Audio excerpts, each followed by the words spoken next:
In 1955, Hazel Johnson and her new husband moved to Chicago and settled in Altgeld Gardens, a HUD housing project for Black World War II vets. 7 years later, her 41-year-old husband died of lung cancer. Over the years, she learned that many residents were dying of cancer, including 4 infants. In fact, one study found that half of all pregnancies in this community resulted in miscarriage, stillbirth, or birth defects. Altgeld Gardens, as you may have guessed, was built on a toxic waste dump. And it was surrounded by landfills, hazardous waste sites, and a polluted river.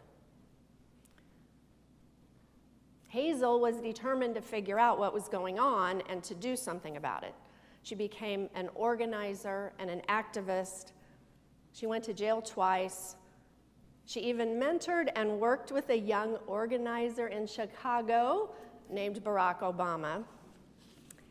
She worked tirelessly to hold legislators and government accountable on environmental issues. She had 7 children, and in addition to those children, she was a mother figure to the children at Altgeld Gardens, who called her Mama Johnson. At about this same time, Dolly Burwell became aware of the systemic racism inherent in the plans for a new landfill near her home in Warren County, North Carolina. After a trucking company dumped more than 30,000 gallons of toxic waste along county roadways throughout the state, the new landfill was planned to rectify this situation on a site just 10 feet above a watershed from which the local community drew well water. Dolly Burwell realized that those most impacted by this new landfill would be Black women and children. She became a leader in the local resistance efforts working to block the landfill. Unfortunately, they failed in those efforts. But with the help of regional and national civil rights organizations, they organized protests, and when the landfill was ready to be filled, they laid in the road, blocking the trucks that were carrying the contaminated soil to the new landfill. This resulted in over 500 arrests, including Dolly's. And their actions inspired marginalized communities across the country facing environmental risks. And Warren County became known as the birthplace of environmental justice in the United States. Hazel Johnson and Dolly Burwell have been honored for their activism in the environmental justice movement, but they're not household names. They've mostly gone unrecognized, but they have been called the mothers of environmental justice. Both enlisted the help of the Black churches that they were a part of, and they credit their faith as their source for their persistence and their commitment to justice. They refused to let their voices be ignored, and they embody the audacity and the determination of the Canaanite woman in today's story. As we've heard, this unnamed woman comes to Jesus absolutely determined to talk to him and seek help for her daughter. First, Jesus just ignores her. And the disciples complain about how annoying she is, and they just want her sent away. When he finally decides to talk to her, I think he kind of didn't have a choice. He basically refuses to help her, telling her that she nor any of her people are part of his mission, which was only to the house of Israel, to the Jewish people. He even insults her. It is not fair to give the children's food to the dogs. This is not the Jesus we know and love. We don't expect this dismissive attitude, this lack of compassion towards a desperate, pleading mother. The woman, on the other hand, stands her ground, breaks through his silence, and offers a bold, clever comeback to his insults. Her persistence serves her well, and eventually Jesus praises her great faith, and her daughter is healed.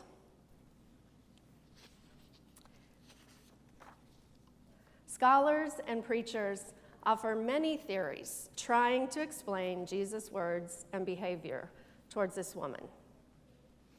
I have to get a drink of water. This is where I've had to cut the sermon. This is interesting stuff for me. All these theories, why did Jesus act this way? But basically, these theories range from trying to make excuses to explain it away, because it's really not a good look. Or they embrace the full humanity of Jesus. For some, that means they just admit, well, he was not at his best in this exchange. There are also Jesus scholars who will say that the writer of Matthew's gospel inserted these harsh words into the story, or inserted the whole story.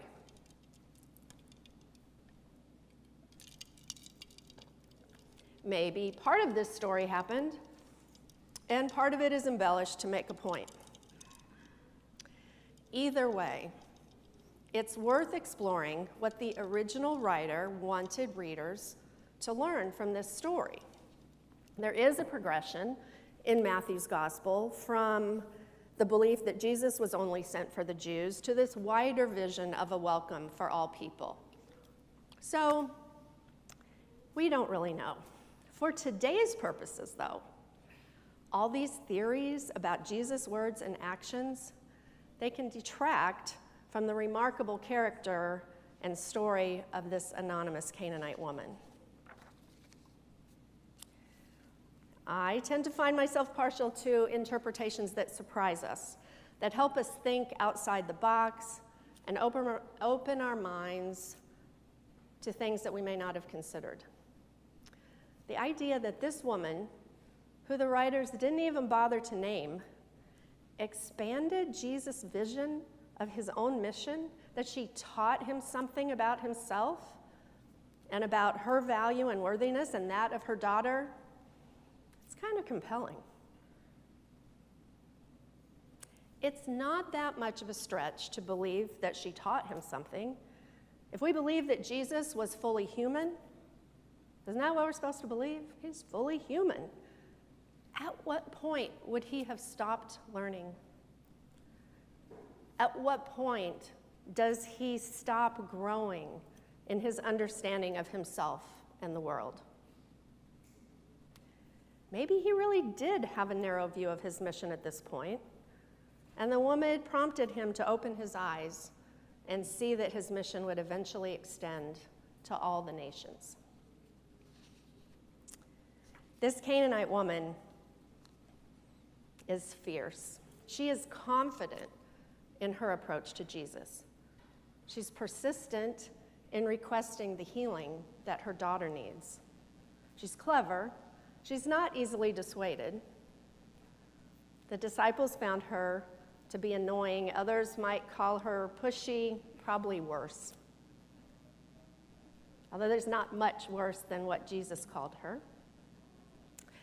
But like Hazel and Dolly, she found her voice and was determined to use it for good. No one in need should have to desperately plead for attention or for appropriate health care for their child. No marginalized person should have to get loud in order to be considered worthy. Hazel and Dolly had the experience and support of Black churches who had been involved in the civil rights struggles of the 60s.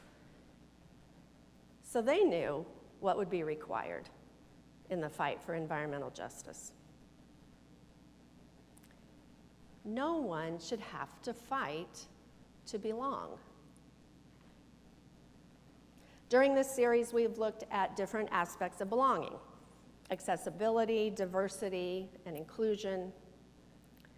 Each one of those things is necessary to create a safe space, not only where we think people belong, where people want to belong, but more importantly, they feel like and they know that they do belong.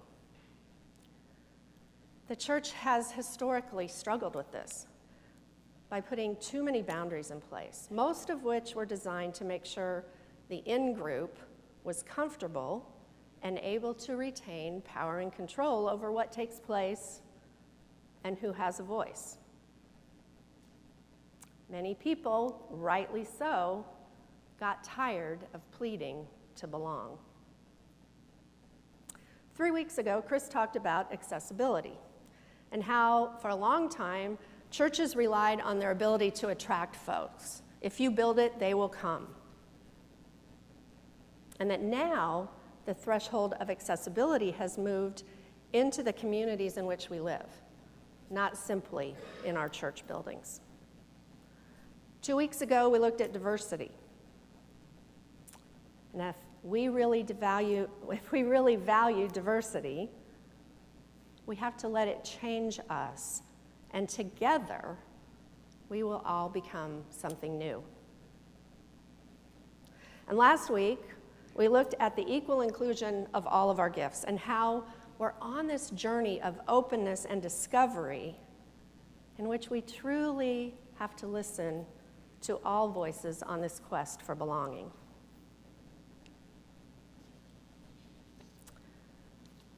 Author and historian Diana Butler Bass has talked about how churches have traditionally been about believing first, then about behaving, making sure our behavior matches our beliefs, and then finally about belonging. If we do these things, then we will belong. But she flips this, and she says the church needs to be about belonging first.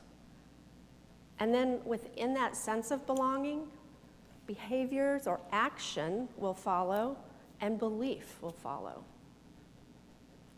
And that in that process, we're already situated in a safe community as our beliefs may change and grow.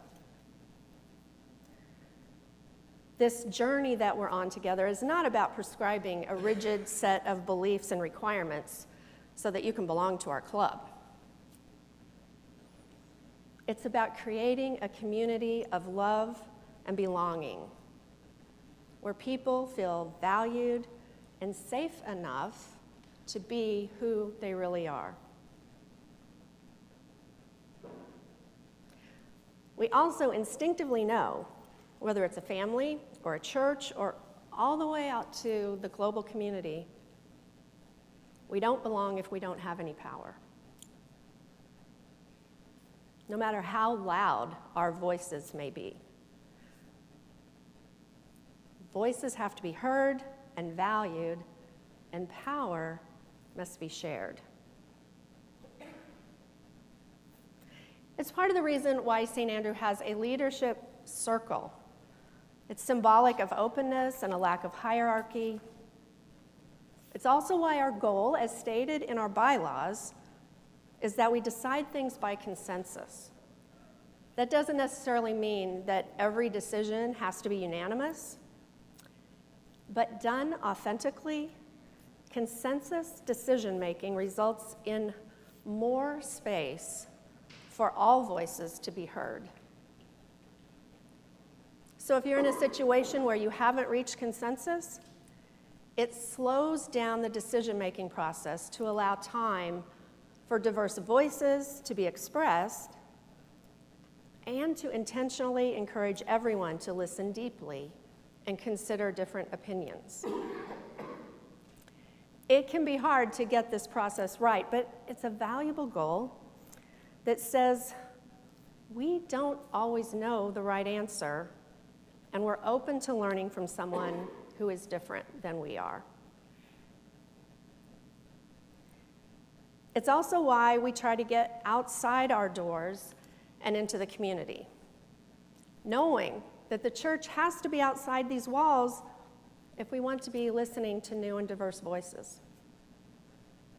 Our relationships with our Muslim friends at the Dialogue Institute, or with justice groups like More Squared and the Good Faith Network, acknowledge that we don't claim to have all the answers, that we know God works through all kinds of folks who may think differently than we do. And we know we can do better, that sometimes we're the ones being invited to something new rather than the ones doing the inviting. Maybe the table that we talk about inviting people to is really out in the community. Maybe it's at a school board meeting or a library or a Black Lives Matter rally or at Pride Fest.